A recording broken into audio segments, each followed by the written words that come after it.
I'd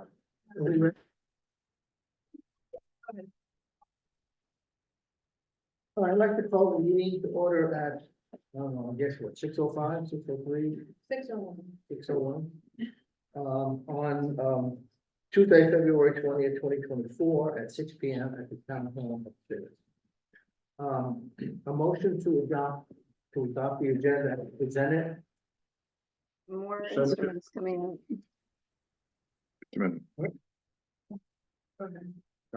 So moved. We have a second. Any discussion about the agenda? If not, all in favor, say aye. Opposed? Okay. We have, the minutes of, February 5th to approve. Are there any additions or corrections to the minutes as presented? None. Me. If there are none, somebody make a motion to accept the minutes as presented on February 5th. So moved. Second.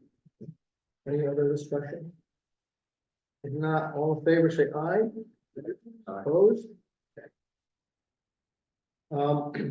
We have the revised generator agreement. The question before was whether or not the generator would be, we would get continued use as anything that's a foundation, and that was correct.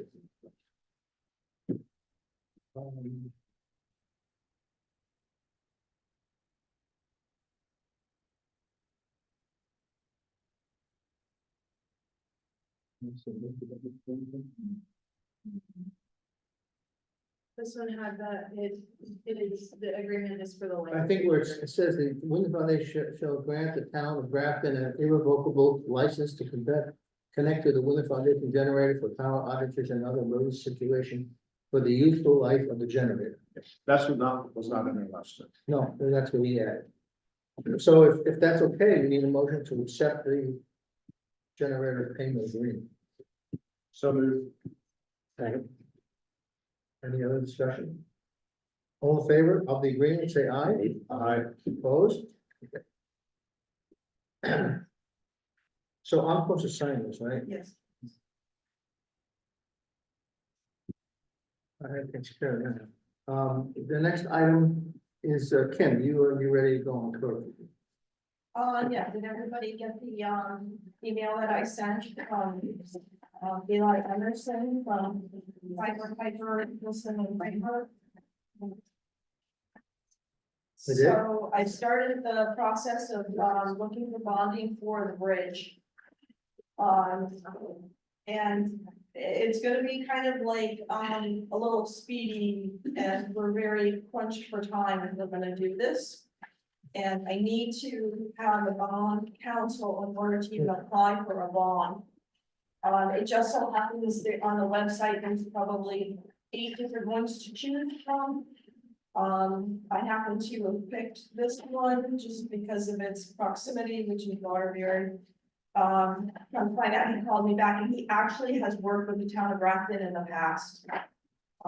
Quite some time ago, there was a bonding question and issues when we borrowed from Community Bank, which is one of our commercial banks, for the last flood in July.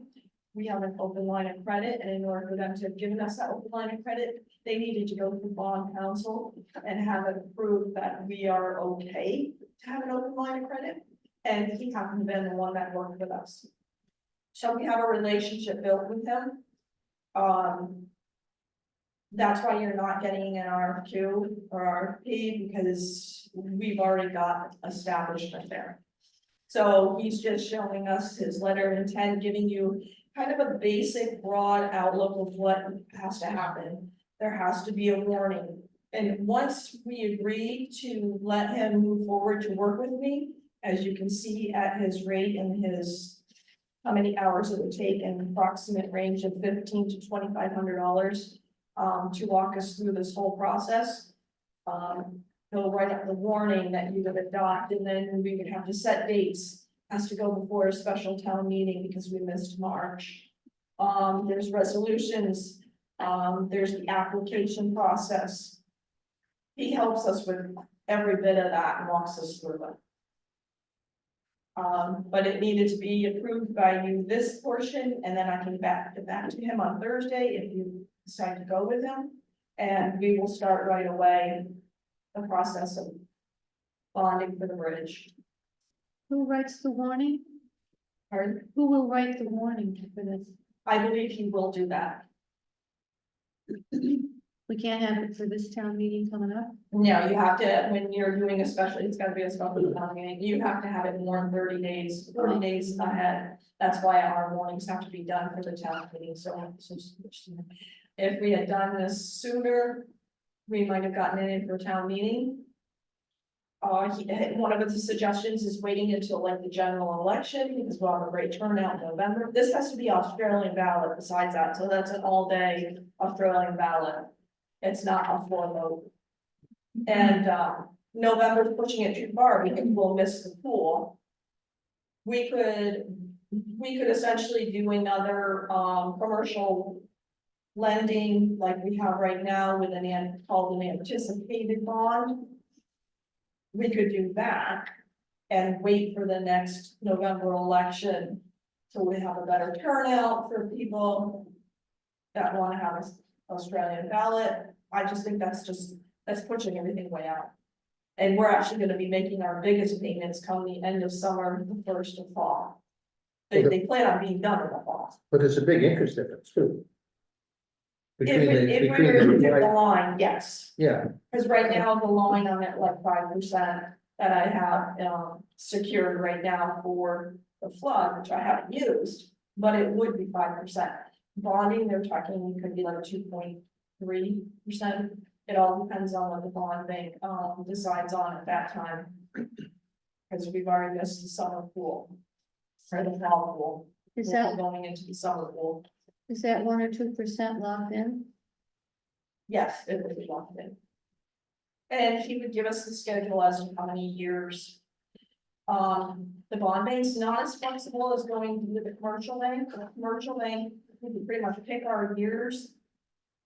Bonds pretty restricted, it's usually like 5, 10, 15. They pretty much will bond for most anything, as long as they can see that there's a lifetime, there's a nice, life expectancy of what you're bonding for. Yeah, so we wouldn't have a problem getting a bond for the bridge. And we're only probably, I'm hoping, maybe 600,000. I am still waiting to hear back from Gary and Roche on where we stand as to how much we've paid and how much they're anticipating the bridge to be.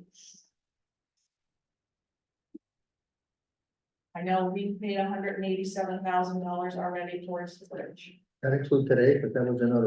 That was including today's, that's my figures. My figures are within 400 or 500 of their figures, because there's a couple things that they don't count as part of our 10%.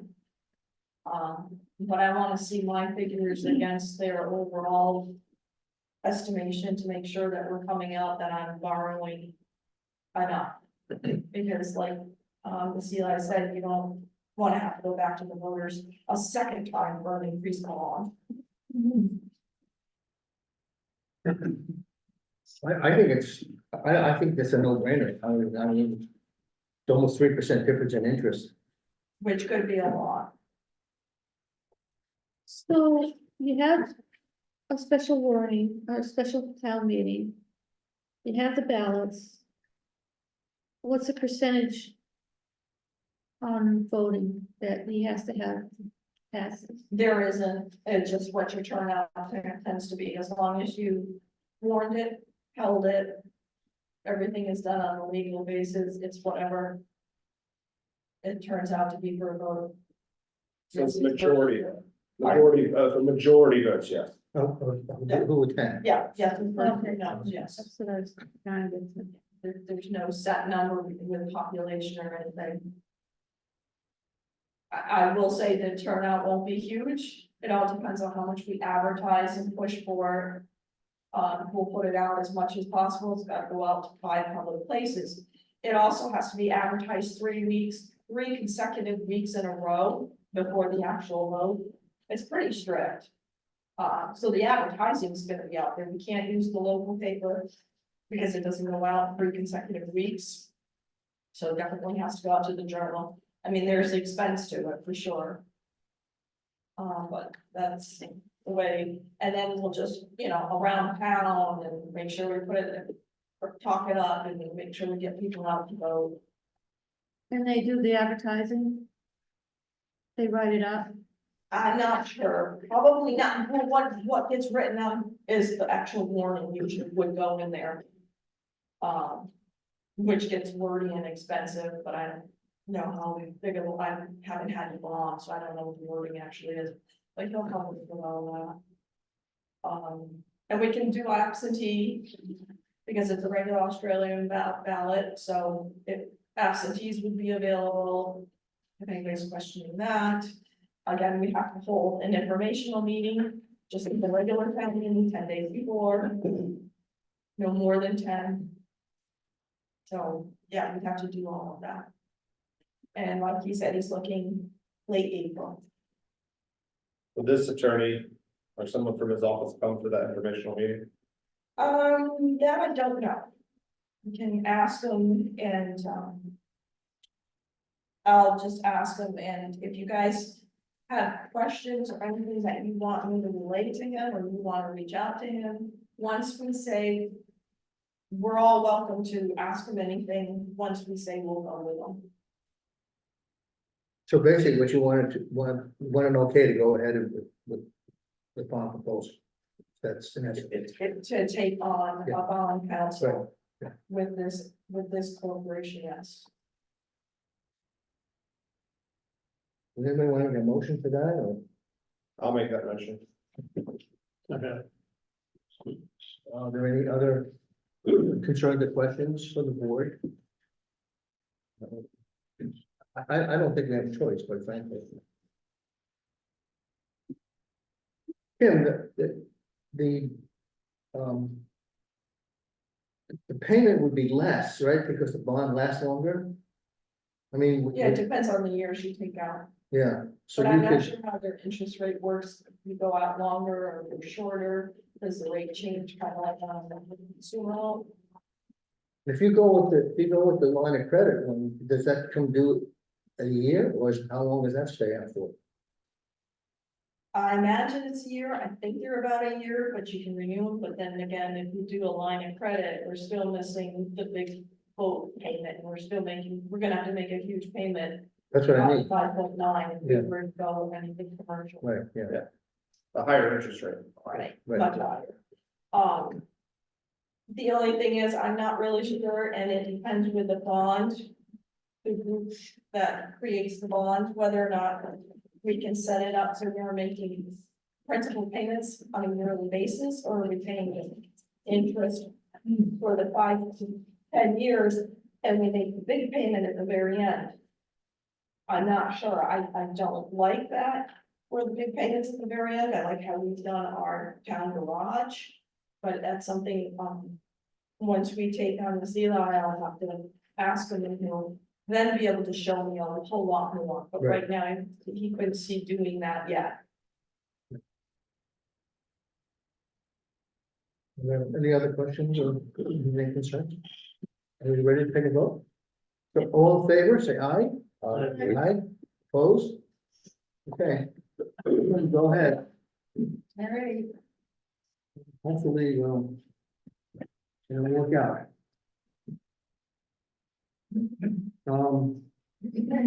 I guess it's Macchiato and, oh, here you are. You must have zipped in. You're on, go ahead. Both with Ron and Eric, was Eric on? No. In our last planning commission meeting, we brought up a couple of bills that are in session in the legislature, S 236 and H 289. And in a nutshell, these bills, along with other bills that are right now in the legislature, are taking away a lot of local power. And we need to address it. As a community, as a board, as a town. And possibly to get other towns involved in it too, and pretty much stop the Godzilla that's going on in Montpelier. What are they trying to take away? Well, the S-236 is removing, there's four parts of or considerations for citing solar, safety, public health, traffic, and aesthetics. S-236 wants to take away the aesthetics portion, so a landowner, an adjacent landowner, no matter who it is, town, individual, or business, they don't have any say in the aesthetics of the project. So that's what S-236 does. H-289, Eric could explain it much more in depth.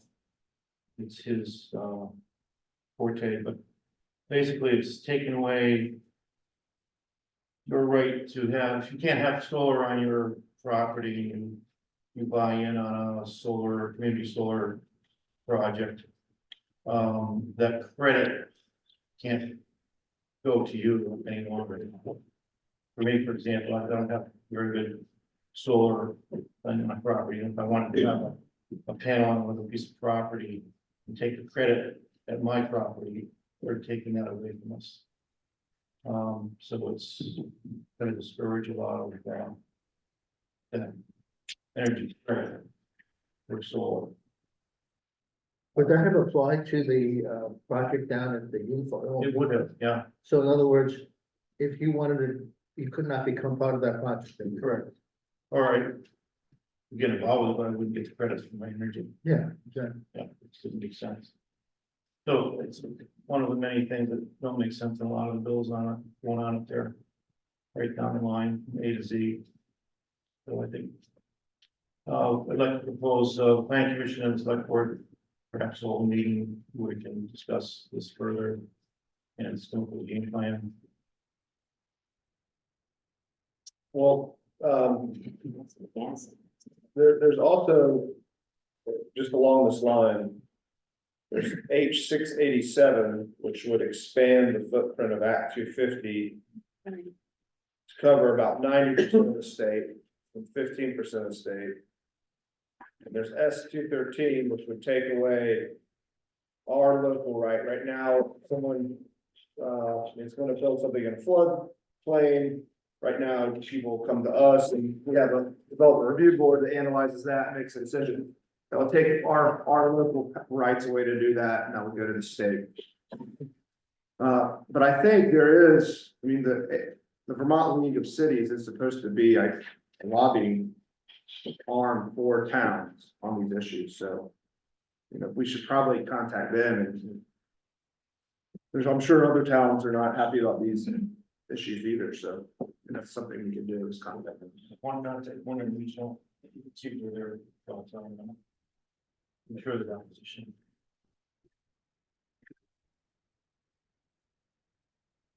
So basically at our meeting, the commissioners decided to ask us to be heard at Selectboard Meeting here to unite them and see what we can do to send a letter to Montpelier to our reps and go on forward with them further. Don't they have times hearings up at the legislature where the towns can go ahead and express their opinion on these? I think that's probably a good thing for, I know VLCT will do it, but I think the town should get together and go up there, because the more the merrier. Yeah, I think you can even appear by Zoom with a lot of these. I think so, yeah. Yeah. Present evidence, because they have these where people can come in and testify. There's ongoing development, there's legislation, there's a lot of things going on. It's hard to keep track of. Also transportation tax, what they're gonna call, they're keeping the gas tax in there. Is another thing. And then there's a Yeah. bill out there to penalize people that don't have electric cars. Take your license away or take your car away. These are all bills up there in the legislature that are bills that are pages and pages and pages, and they insert this stuff in. So, the latest one is that they're putting it under the transportation. I think the big concern is just taking away the local. Yeah. That we have. We won't have to say any more than one thing. Yeah, I think we should keep our focus on that things that directly impact, the powers, taking away the powers of local government, Absolutely. right? Not getting into these other issues that we may have strong feelings about, but don't directly impact local government's ability to do things for the towns. Thank you. Yeah, I read somewhere that, the legislators, listen, to you better if you actually attend some of these and make you, rather than a letter or something like that, which I get kind of lost in the shuffle. I'll reach out to Chris Campany, because he knows a lot about stuff, and I'll just ask him about, when are these. What are these specific bills, and is it H-289, not S-289? It's H now. Okay, and I'll ask him about when these specific bills are. Gonna be coming up, and I can circulate that information. Thanks. Anything else? Thank Any, you. anybody have any other comments here? Highway report. Okay, Bill was supposed to be here. I don't see him to give the update on the. Whatever, Well, Morgan's been working on it. do you wanna give us an update on Morgan, on the event and whatever? We worked the last 2 weeks to submit a couple of projects. So we've submitted for reimbursement for Otis Road and Kidder Hill Road. And then I also submitted reimbursement request for the work that was done on Route 35, and that's through the state. And that was just under $40,000 requested, and then tomorrow, by the end of tomorrow, I hope to submit for the work done in Cambridgeport on the riverbank there. And that one was a lot more expensive, I think like $140,000. So once we submit those, it goes through this huge long review process, but once we get it out of our office, it's out of our hands, and then we kind of just have to push and wait on the state and FEMA, so. I think that's, in summary, the really quick overview of what's happened the past 2 weeks. How many are left, We have a total of 16 projects, and how many are after the bond movements? 3. But it's taken a lot of time to learn what Michelle had done previously and what required from FEMA. So now that we have a couple of these big projects done, I think it should go pretty quickly. I don't want to commit to an end date, but I feel pretty good, and John's been helpful. So I think between the few of us, I think we can get it going pretty quick. You have a reasonable estimate? Like when you could get done, Um, 2 months, 3 months? I would say probably 2 months. In 2 months, we should have everything submitted. And is Bill coming down and helping you and everything? Bill has been here the past 2 weeks. He's now working in Londonderry this week, and I think some of next week, but he said that if I need him, I can call him, so. Yeah, we can communicate daily if I need to.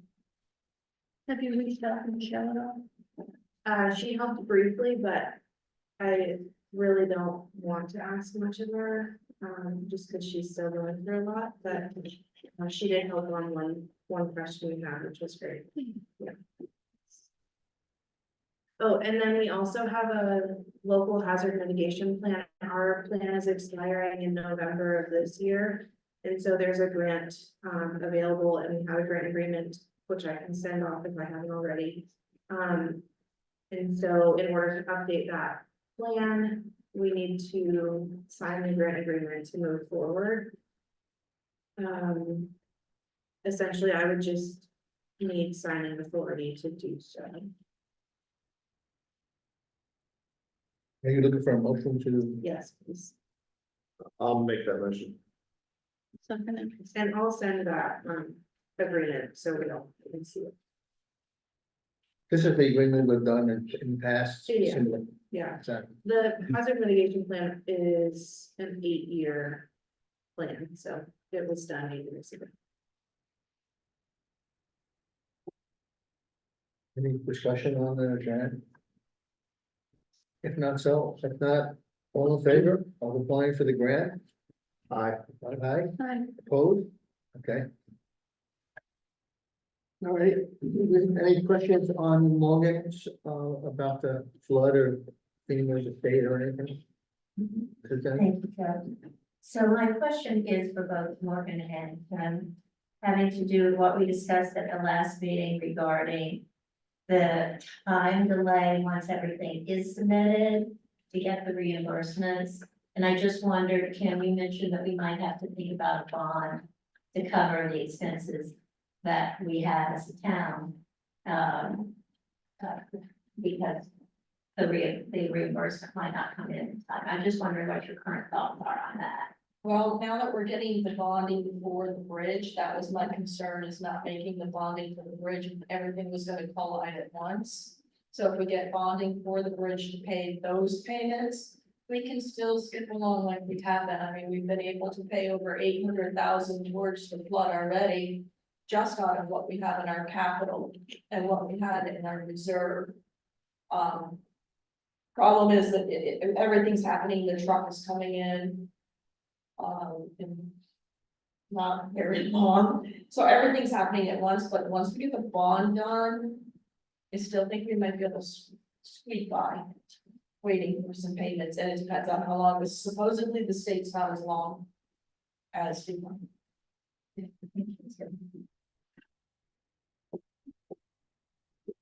Okay, so all in favor? We voted already, didn't we? Okay. Yeah. All right.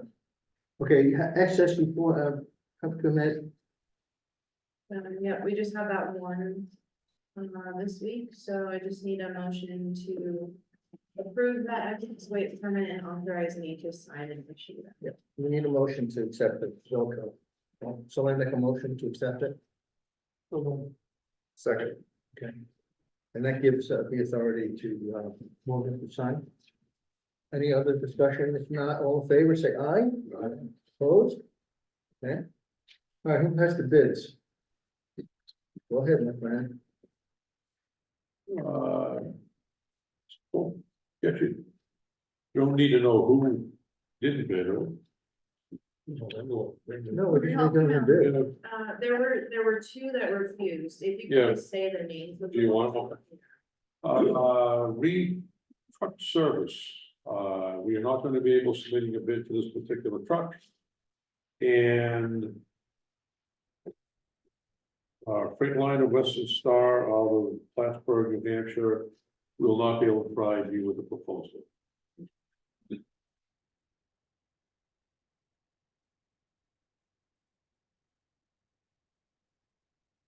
Well, picked up. Pretty secure.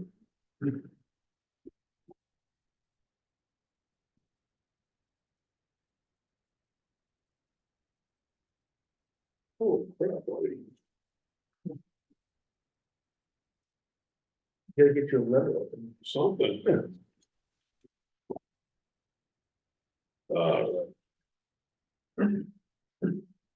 This one is from.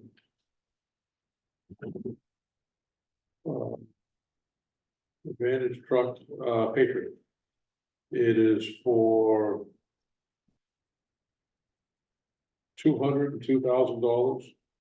$202,088.00. Extended warranty available, blah, blah, blah. 13 grand. Does that include the trade-in?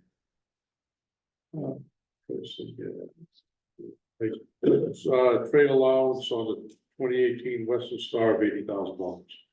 So the total is 202. Net sale price of chassis is $188, but you added a bunch of. The total is 202. The total sale price is $268,384. Then you add the negative value of the trade. So it's 202. Yeah. 202,088. Keep it up. Well, like all bids, we refer to. What kind of truck is this? Pickup truck or- No, it's a kind of wheel, it's a big truck. It replaces, what did it replace? Truck number one in David's drive, Which is what, 7 years old or 5 years? old? 7 years. 7?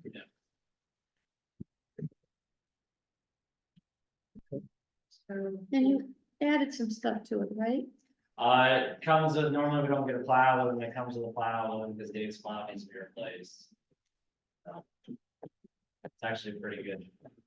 Right where we thought it was gonna be. Okay, you'll take a look at the bid and everything else, and Yep. we'll put it on the Yep. agenda for the next meeting. Do we have enough money? Yeah.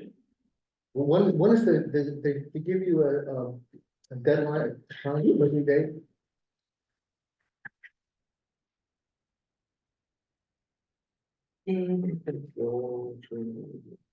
It's gonna be, the body's gonna be, we're not gonna see it till fall anyway. So you asked for the deadline and how long the proposal is good for? No, no, Oh. when they expect the truck to be delivered. I'd have to read through it. Oh, all right, I'm not sure. It doesn't say on the front page. well, probably you can. They were shooting for November this year. To be That's- delivered on or about October 2024. Okay.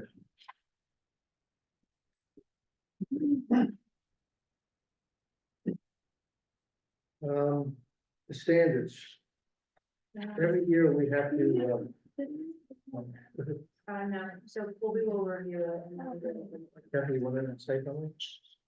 No, I just wanted to know if we had to have a motion for that. No, we're gonna. Get it? Yeah, and then we'll come back and make it, do the next regular meeting. The road, the total town road and bridge standard certification is something we do every year. Yeah, it's just certifying that we follow state standards.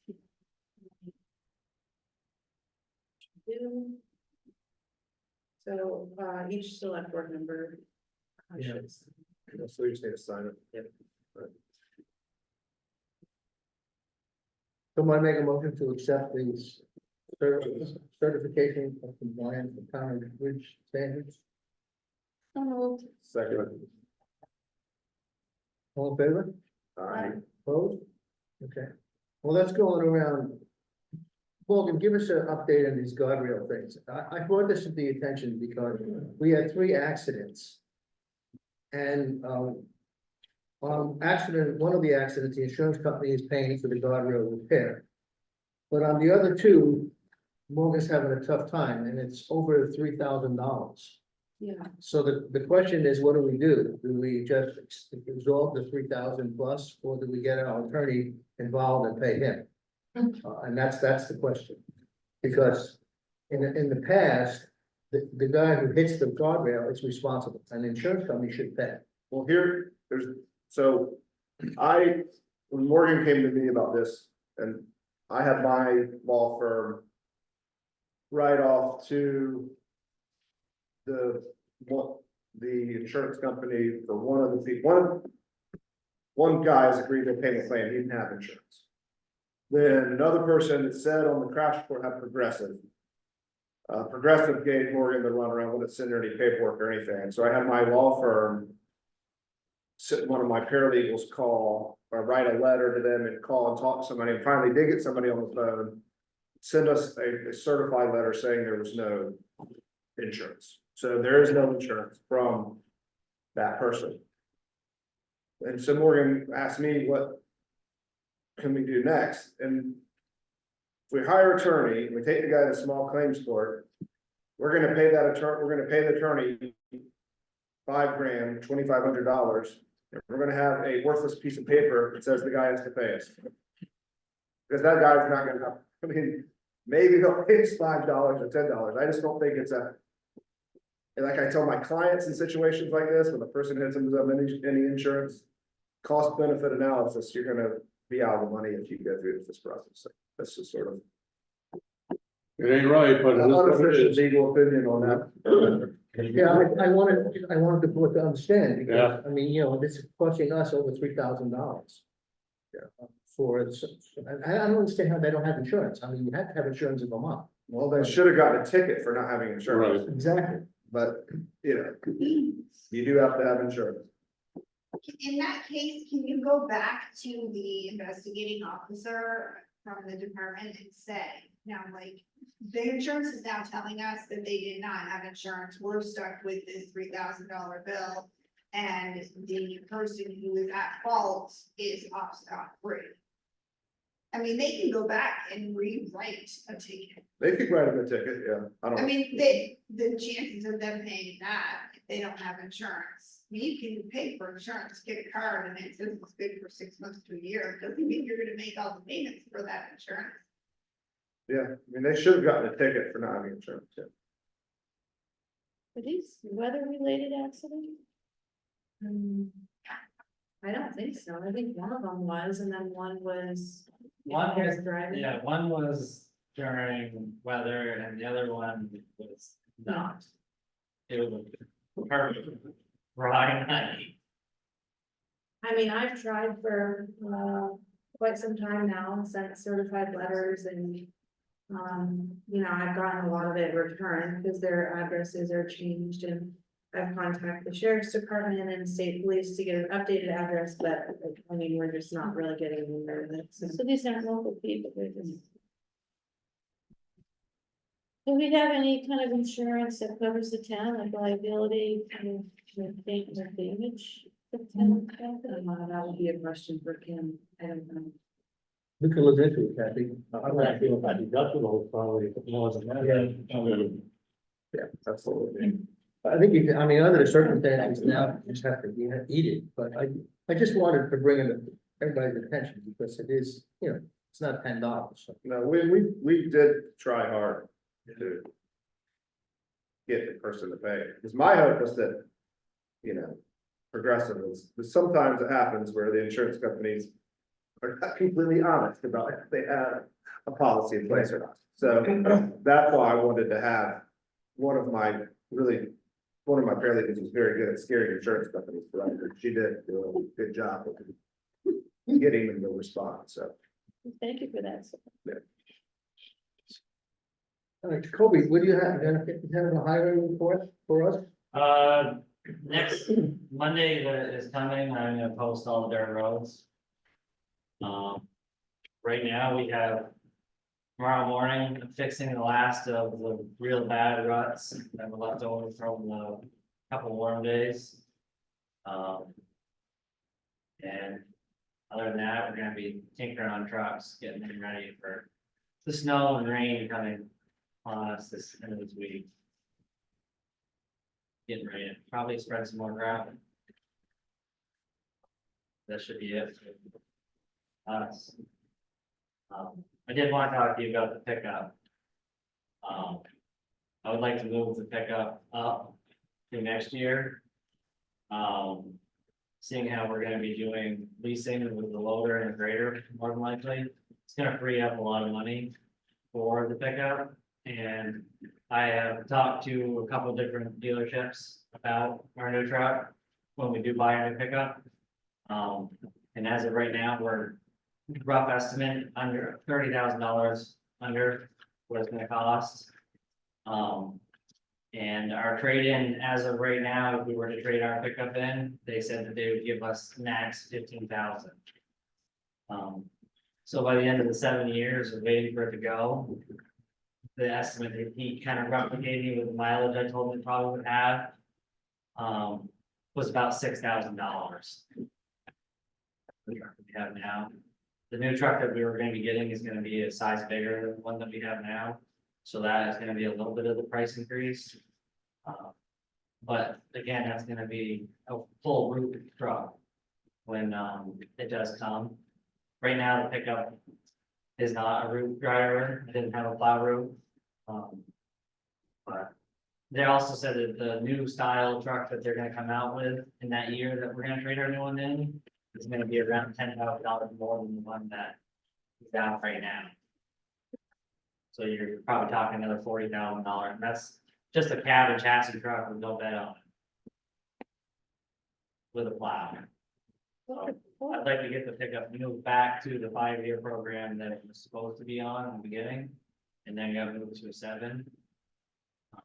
I think it's gonna be good for us in the long run. It's definitely gonna save us money.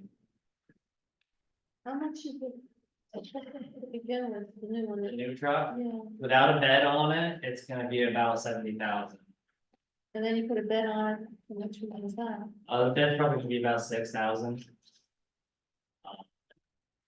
And that's just to pick up with the plow and the bed on it. John, you want to address the capital budget issue? Yeah, the people that really talk to this about is the capital budget. I know, but I was told I had to talk to you guys about it, for you guys to talk to the capital budget. Who told you that? I did. Yes. Well, I wasn't sure.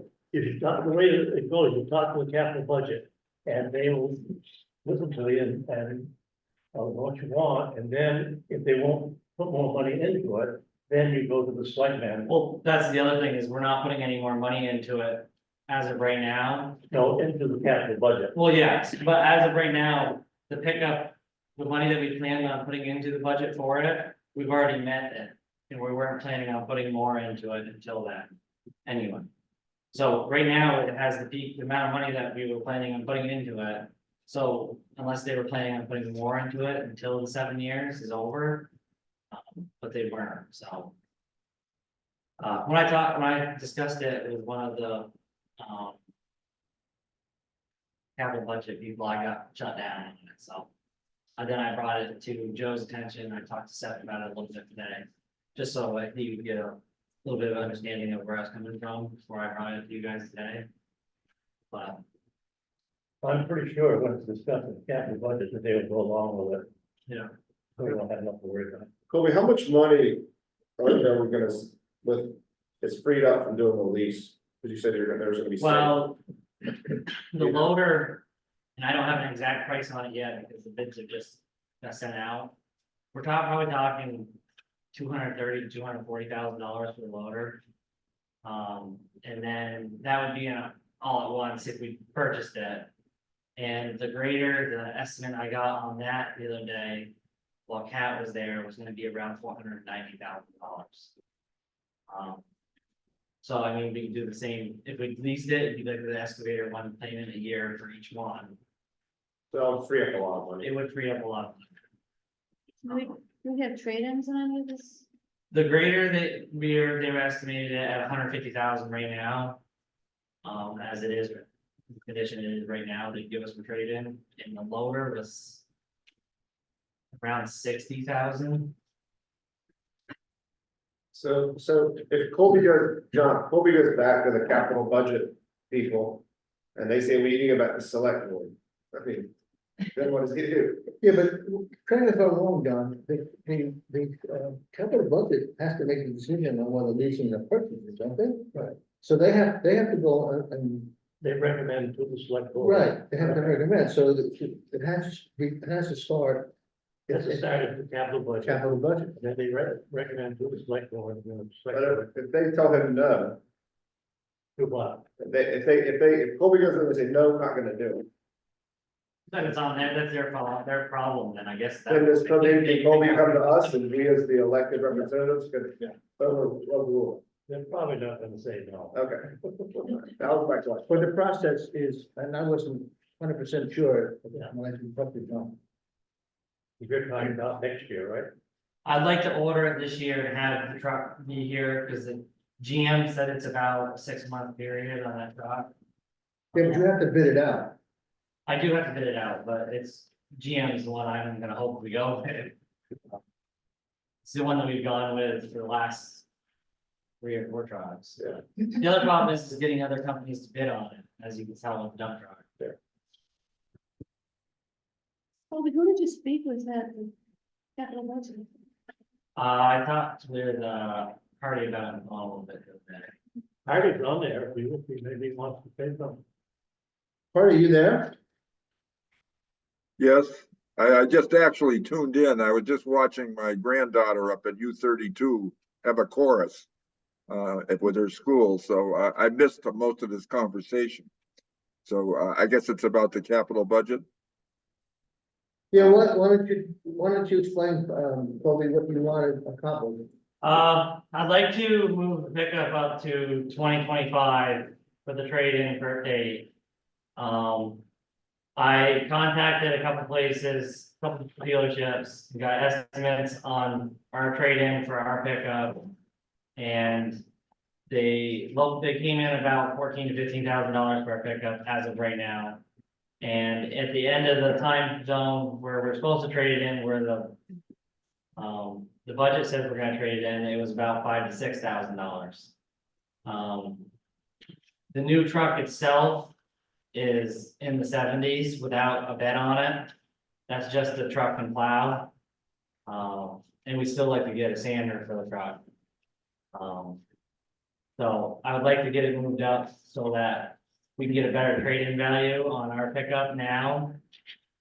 And the leasing options with the loader and the grader, when we come to that, that'll free up money. And the price of the pickup also, if we purchase now, will be a lot less than if we wait another 2 years to purchase that. Well, I think what we need to do is get all of this onto a piece of paper and see where we are with our funds. We're going for, to get it up to 250 this year. And based on what's gonna have to go out in the coming year, we need to make sure that we have enough money to do what we wanna do here. So I think we need to get all of the information for all of the different projects on a piece of paper, and I'll look at it and give it to the select board as a recommendation. Okay, that's great. All right, Colby? Is there a timeline that he has to get all this in, Artie? Well, not particularly. I mean, we're gonna vote on whether we're gonna spend, whether the town is gonna approve $250,000 for this year's capital budget. And we went through what we were gonna use that money for. So now if there's gonna be changes, we need to figure that out. And make a recommendation, but ultimately it is up to the select board to decide how they spend this money. We wouldn't have to pay for it until the 2025 year. Which is what they would be voting on. Yeah. Well, I think what you need to do is meet with them and then let Hardy make the recommendation. I can call and get the final prices on it. And get the prices on the bed and the sander and all that, and then I can. From there, it's, I guess, really beyond me on the rest of the pricing, I guess. Well, and the difference in the savings too from. doing Yes, that. I can do that. Yeah. Anything else, Colby? No, I should be, I'll start working on that. Maybe this week or next week, yeah, I get some free time. Matt, you had talked to me about an issue, Oh, public comment? huh? Is public comment? No, we can do it on other towns, if not, we'll do it. Well, all. thank you, road crew, for getting the work on 121 done. Long time coming, but weather is unpredictable. I'd like to talk about the speed of the equipment going down 121, including the grader. It was twice now that it's been going at, I think, an excessive speed. Even oncoming didn't slow down. And going by just today seemed like it was going pretty fast. I'm just curious how safe that is for the equipment and the driver. Grader does 25 miles an hour. Just for a bottom line. And honestly, I don't think I've never really met anyone that I put off the road. I'm the only one that runs that. So, I mean, I can go slower, but I mean, time is money at the same time. So you're doing 25 with it? Yeah, that's the speed of the grader. It will not go faster. Your feelings more? Seeing the average speed of a car I can promise you that it only has the gears to do the 25 miles an hour. Okay, well, all I can ask is that it can go a little slower on 21 fours. Yeah.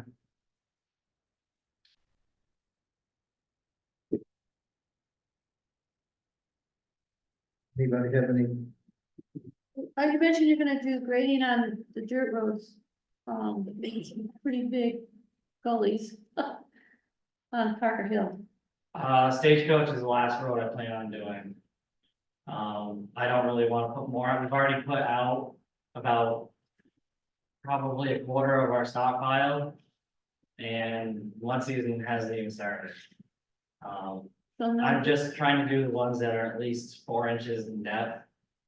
how big are those? You got some pretty good routes on Parker Hill Road. I can take another look at them. I might be able Please do, yeah. Yeah, That's this week is gonna warm up a little bit more. And so at nighttime, I plan on grading at night. Trying to save back on putting as much material out, and let it freeze overnight. But yeah, I only got so much left in the stockpile before we're gone with it. I have a feeling that the worst of it is yet to come. Yeah, and Colby, that's one thing that I think people do need to understand. Is that are you working with like a limited supply of materials and you're doing your best to like try to space it out, right? What we have at the shop is what we have for the year. So it's not like I don't wanna work on the Yeah. roads. No, You're trying Yeah. to do, in your best judgment, what is gonna space it out over the whole. I'm trying to drag them out as long as we can. I don't like driving on rutty roads as much as anyone else does, but at the same time, I mean, each truck will be talking $250 out the door, so. If I can save some money with the grading at nighttime, I will. It'll be loud, it'll be probably in the 1 AM zone around there. But, I mean, we only have so much to go with for the year. We're mainly trying to focus on high traffic roads at this Yeah. time. Tomorrow morning, I'm gonna go out and do some more, and I go down and check it. And if it's something I may be able to just take the tops of them off. And Yeah, I think you're right. I think you're right. I mean, Yeah, so it looks like somebody went over there with 2-wheel drive oh, they do, and just throttle right to the Yeah. forwards. well, a lot of people don't understand to set out of the ruts and drive in the high sides either, so, You don't know how to drive it. yeah. Yeah, No problem. thank you. Any other comments for the foreman? If not, committee reports, personnel committee, We'll talk about it in executive session. okay. Any other business? I do want to say that, we finally received a response today from the engineering firm to my letter 2 months ago. It took 2 months to respond, but they finally did respond. And and I do not think it's a very satisfactory response. I'm going to meet, I've sent, an email to, 2 officials from the state that we've been working with, saying I want to talk to them about the letter. And I'm meeting Friday morning with Suzanne, Kathy and Matt, to talk about the letter and what, to formulate sort of a game plan from the town's perspective.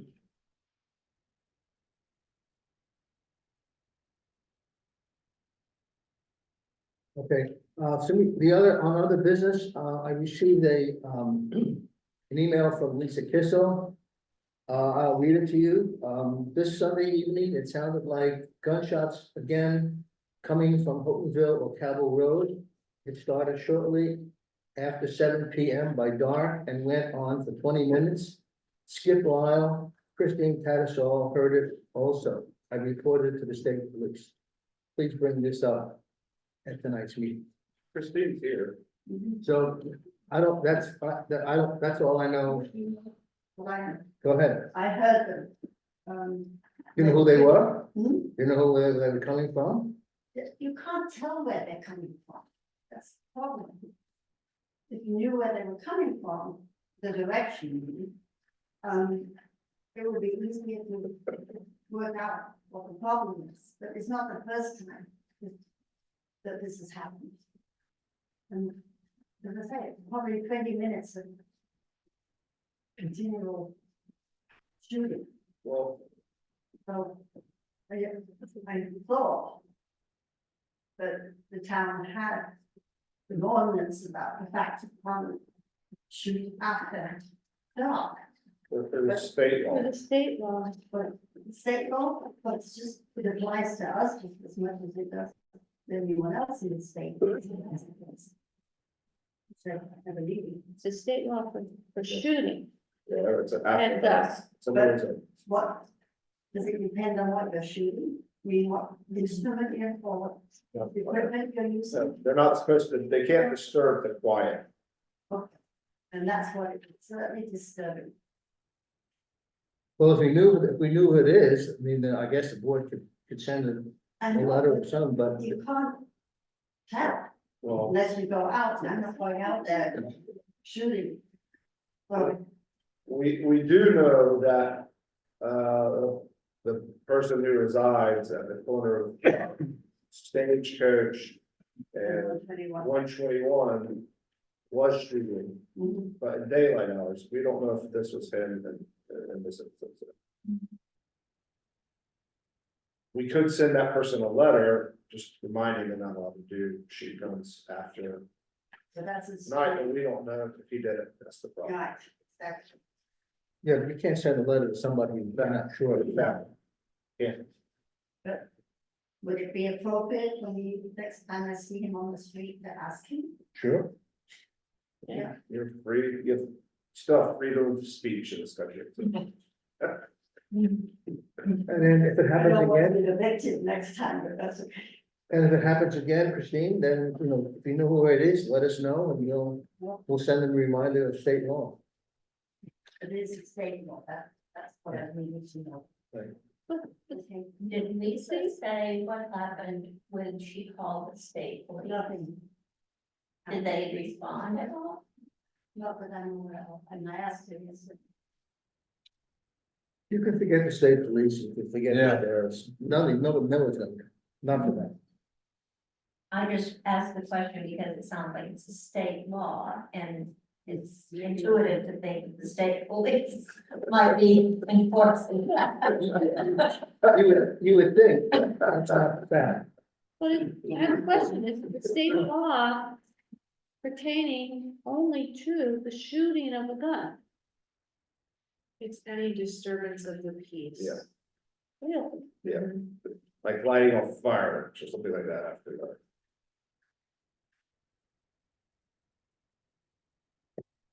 It's, there. You sent it to me before. I can tell you that. Give me a second. But I know during hunting season, there, You can't hunt at the dark. you can't hunt after dark, you can't shoot after dark, that's what I was. You can't go out and run in the woods with a flashlight shooting animals. Yeah. Here it is. Yeah. That's it. Section 1022, a person who between sunset and sunrise disturbs and breaks the public peace by firing guns, blowing horns, or other unnecessary and offensive noise shall be fined not more than $50. Yeah. this is sort of a big deal, that's it. I get it, you know, but it sounds like it was an automatic weapon. Is that right? Is it fireworks? I don't think, no, wasn't fireworks. It's not, okay. They're very different. I was not home at the time. These people were. I was not home, so I didn't hear. No, we were together. Oh, they're not. Morgan, you have, that, other issue of the police report, could you tell us about that, the break-in? attempted Oh, break-in? yes, We have another incident that I think the board needs to know about. I was notified by somebody on Right Orchard Road today that Sunday evening, somebody attempted to break into their home. And they reported it to Vermont State Police, and that's all I know. I don't know any further. details. And they were in the house, correct? They were home, Yeah. yeah, with grandchildren and their families. The Vermont State Police will do nothing if you call them. What you should call to firing at night is call the game warden. Okay, and say you think there's somebody poaching.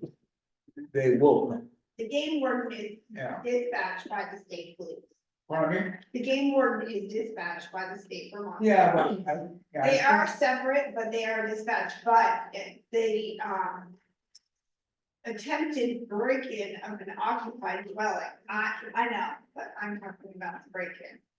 I imagine they did respond. They may not have done it for 45 minutes to 2 hours, but I imagine they did respond. Yeah, Lisa, since she used to work Yeah. in dispatch, would that be something the Wyndham County Sheriff's Office would The respond Wyndham to? Sheriff's Office would probably, basically, your contract with Wyndham County Sheriff's Office, the last I knew, and I haven't been there since June, was basically motor vehicle only. We do have also the ACO, actually, the animal control, but it is mostly just basic motor vehicles, so traffic stops, running the stop sign that everyone does.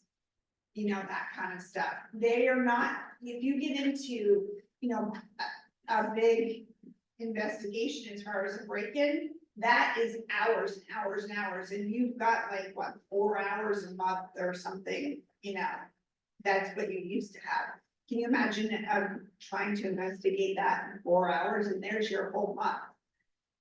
So it'll be the Vermont State Police. It would definitely be the Vermont State Police. If they don't respond, I have always told people, if they are not responding or they're saying that they're not coming, ask to talk to a sergeant or a lieutenant. Ask to talk to somebody who's above that dispatcher or that trooper who's sitting out in his car, God only knows where. I mean, don't just take no for an answer. I mean, it's your safety at risk, and it's your family, and like Morgan said, it was somebody who's home with children and stuff, that's scary. What happened there? I don't know. The people. They did say that the state police are investigating it, but otherwise they didn't want to share any details. They are safe, I mean, the family is safe, but otherwise, It's a home that's set back and. it's right on the road, Right on the wall. yeah. Time. Yeah, he just said Sunday evening, late Sunday evening. Well, Mark, Any other business? I don't. remember. scary stuff. If there's no other business, any public comment? Okay, now the select board has to make a decision. Our next regular meeting will be Monday, March 4th. Town meeting is March 5th, and we have a select board meeting after that. Do we want to have the meeting, or do we want to postpone the meeting? I would say just have it after the town meeting. I mean, it's up to the board. I mean, Rich may want to have one more meeting. I won't be involved, I'm gonna leave it myself, it's up to you guys. I would vote to just do it after the town meeting. March 5th. Well, that'll be the organization meeting, then the next regular meeting will be when, Morgan, on the March calendar? 18th. Huh? 18th. March 18th. 18th. You wouldn't be bringing up anything except the organization at that mark. Right, yeah, but the next regular meeting will be the 18th, so can we wait till the 18th is what my point is, I think we can, but. So maybe we should have a meeting. The only thing that's coming to my mind is the Bell Road culvert. I've been in communication with the engineers in the state of Vermont about that. We will need to put it out to bid here soon. That's the only thing that I have on the calendar that would need to be done before the 18th. I'm hoping I have some type of answer by the end of the week, but I don't think that will be discussed at a pre-town meeting or an organization. That could be a problem, right where it stands now, we're getting different answers back from the state and from FEMA, whether it's eligible or not. We get an answer of yes, and so we go through the process of We're gonna put it out to bid, and then we ask somebody else, and we asked the state today, and no, it isn't gonna be covered. And so it's in limbo right now. Was the culvert fail or? Yeah, it's- being repaired? It depends who you talk to. So I guess you do need that meeting. So, I can't guarantee that I'm gonna have any more information by that March 4th date, but that's the only thing I have on my. But why don't we do this? Why don't we just keep it on the schedule? If there's nothing there, then we can call the meeting. I would feel comfortable doing. Let it go. All right, so thank you for coming. We need a motion to go into executive session. So, all in favor, say aye. Good. All right, thank you for coming. Don't forget about time, free time meeting.